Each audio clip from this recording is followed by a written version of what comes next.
नमस्कार, आप देख रहे हैं जनसंवाद 24x7। 7 मई 2025 सुबह लगभग 1 बजे के बाद अचानक सभी न्यूज चैनलों पर एक खबर प्रसारित होने लगती है।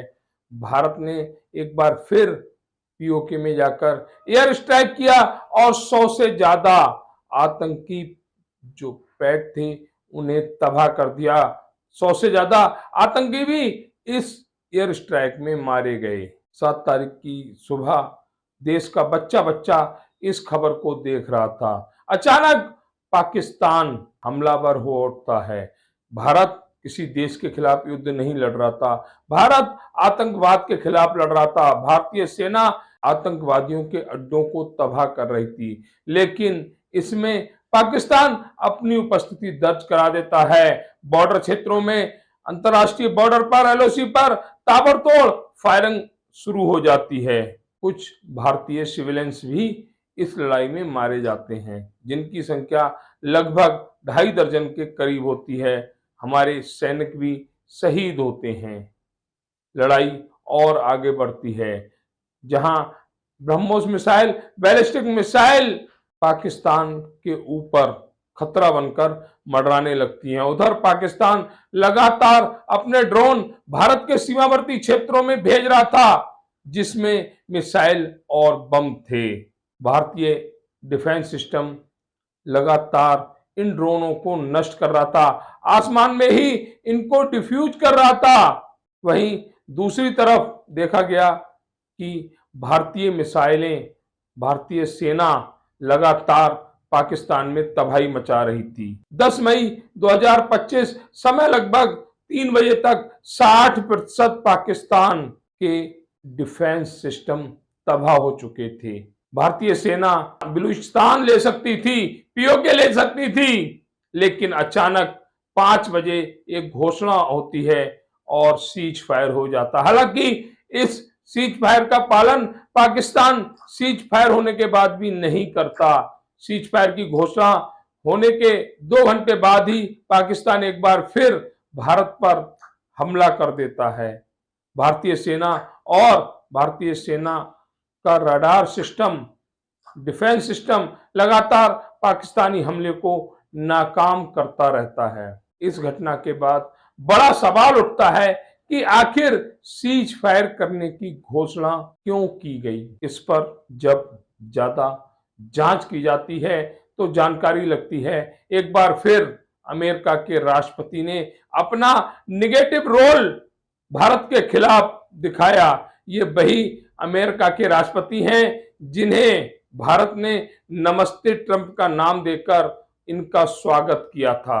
उस समय कोरोना काल था, उसके बावजूद भी अमेरिका के राष्ट्रपति का भारत ने तहे दिल से स्वागत किया था। राष्ट्रपति जिधर भी गए थे उधर उनका जोर शोर से स्वागत किया गया।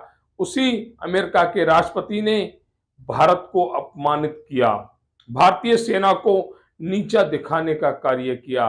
खुले मंच से अमेरिका के राष्ट्रपति कहते फिर रहे हैं कि भारत और पाकिस्तान का युद्ध मैंने रुकवाया।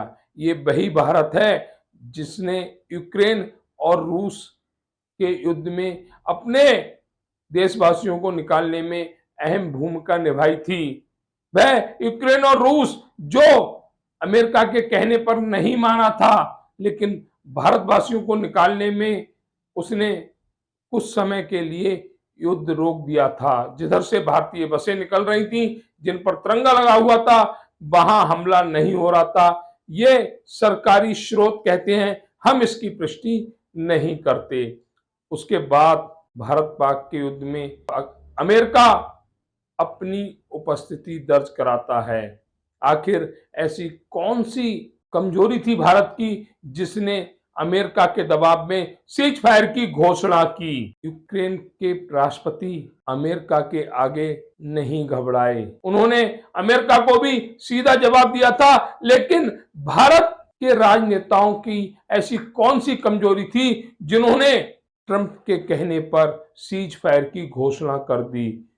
हालांकि युद्ध होता है तो नुकसान दोनों देशों का होता, लेकिन बार बार आतंकवाद के नाम पर भारत को ब्लैकमेल करना ये कहां तक ठीक है। जिस तरह से भारत ने इस बार निर्णायक लड़ाई लड़ने का मूड बना लिया था, तो फिर उस पर रोक क्यों लगाई गई? क्यों भारत के राजनेता अमेरिका के आगे झुके?